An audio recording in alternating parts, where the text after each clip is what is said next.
Kislev. That's a 14th of Kislev, and it marks the Hilula of a really great Moroccan rabbi. His name was Rabbi David Abuhatzeira Z'tl, one of the great rabbis from Morocco, and he was actually murdered back in English year 1919. We're talking about 105 years ago. This was absolute horrendous anti-Semitic related act, you could definitely say, in every sense of the word. He was a really, really great rabbi, huge Talmid Chacham, great tzaddik. Let's explore a few of the highlights of the great rabbi's life. Now, I believe he was born in the English year, 1866. We call that Hey Taf Reish Chaf Vav. And he was born, I believe, he came from very great rabbinic heritage. It was his father's name was Chacham Masud Abuhatzeira, and his mother's name was Rabbanit Aisha. I hope I pronounced her name correctly. I would think he was born in the city of Rissani. I think it's around the vicinity of Betaphilālat, a place we've spoken about on various occasions before in Morocco. He would learn Torah under the auspices of his father, grandfather, the famous Rabbi Yaakov Abuhatzeira, one of the great rabbis who we spoke about on many occasions before on this series. He would learn also from his uncle, Rabbi Yitzchak Abuhatzeira, another great rabbi. And this is throughout his early time of his life, around the time period of his bar mitzvah in of itself. And interesting enough, he was, I believe, when he was around bar mitzvah time period, if I'm not mistaken, Rabbi Yaakov Abuhatzeira at that stage in time left for the land of Israel.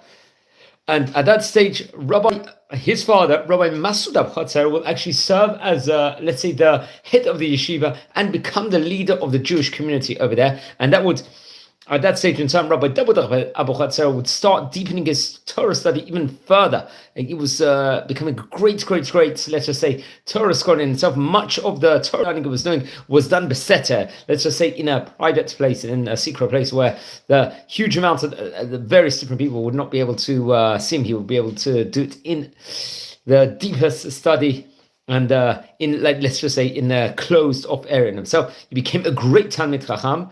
And very much so. I think around the year 1908, sadly, his father passed away. So at this stage in time, he would have been about 42 years of age.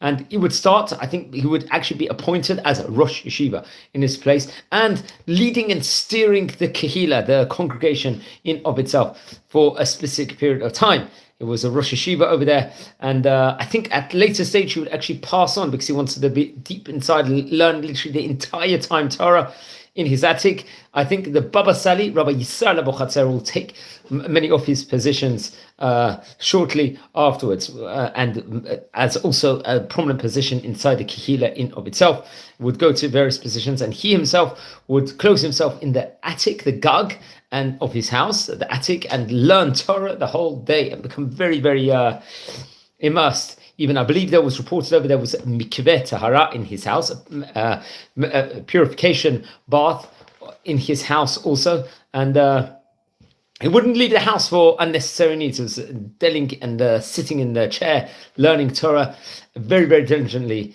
He was taking on Taniyot, various different fasts also, and various different things, writing different Torah colossal works in of itself. And very much was, he had great students he was learning with in companionship also, which has to be pointed out. Really, really great rabbanim of the highest esteem, including, I think, Rabbi Eliyahu Abuhatzeira and Rabbi Moshe Turgeman, as we've spoken about on various occasions before, studied with him, I believe, inside this attic. Unfortunately, sadly, I think on two occasions he was widowed, and unfortunately, I think some of his children lost their lives in his lifetime, if I'm not mistaken. Rabbanit Simcha Mor Yosef was a great tzadikah. His daughter lived a long life and was privileged herself to make aliyah and emigrate to the land of Israel. I believe in the year 1912, it was that Rabbi Yitzchak Abuhatzeira would go on a mission. This was Rabbi Yitzchak being his family in of itself, and shlichut for the yeshiva. Unfortunately, he was murdered, I think, by bandits, or shodadim, as they say, while he was in the city of Tul'al, if I'm not mistaken. So you can see the anti-Semitism related incidents there were at that point in time. And I think, come what the year 1919, further terrible anti-Semitism. I think there was an uprising against the French, let's say, protectorate unfortunately, they framed or they charged the rabbinic family of the great Abuhatzeira family of, let's say, collaborating with the French. Obviously, one of this was not true in any sense. And I think the Mulay Muhammad al-Qassam, who happened to be the leader of the rebels, just say, unfortunately, they cruelly sentenced the Jews of the city of Rissani to the death penalty. And they murdered the community Rabbi David Abuhatzeira, and I think other priests also, including Rabbi Yitzchak ben Shimon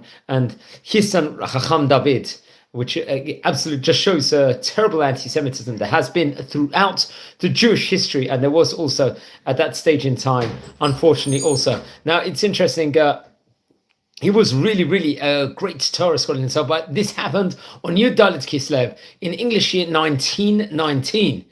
This was, it was devastating for the people in his city, and they were so cruel at that stage in time, the anti-Semitism, they didn't allow even the Jewish people to mourn in memory of him after the cruelty that the entire country suffered over here, the Jewish community suffered. And his younger brothers, including the Baba Sali, Rabbi Yisrael Abuhatzeira, the Baba Kichi, Rabbi Yitzchak Abuhatzeira, they would flee to the area of Budnev, and they re-established yeshiva over there. And Baba Sali mourned for his great brother over here 7 years, until it was reported over he appeared to him in a dream and told him to stop, let's say, mourning for him in this writing itself. Let's just explore a few of the great Torah books. I think they were published, if I'm not mistaken, after he passed away. He was really great author. Let's just explore. It was called the Petach HaOhel, the great books. I think it was in 4 chalakim. This was, if I'm not mistaken, it was Bereshit, Shemot, Vayikra, and Bamidbar and Devarim were in Chelek, Dalet, respectively. They were all printed in Tafresh, Pei Gimel, in Jerusalem, respectively. I think from the Hibrobokos, if I'm not mistaken. Then there was another 2, the Reisha B'Sefer, which also printed in Jerusalem. There's Sechel Tov, another. This was in 2 chalakim in of itself, also, which has to be pointed out. And I think there was other books that came out, which I will just try and great books in of itself, which were published also when he passed away. I think the Petach HaOhel mentioned, Reisha B'Sefer, and the Sechel Tov. This is the thing. I think these were all printed in the English year 1923. This has been about 3 or 4 years after he didn't pass away. He was murdered. And please don't forget to light candles in memory. One of the great rabbis of Jewish history, Rabbi David Abuhatzeira Z'tl, Hashem Yikam Damo. Wishing you all a good day. Please subscribe to the channel and share the videos. And please send me your comments if you happen to be related to any of these great rabbis.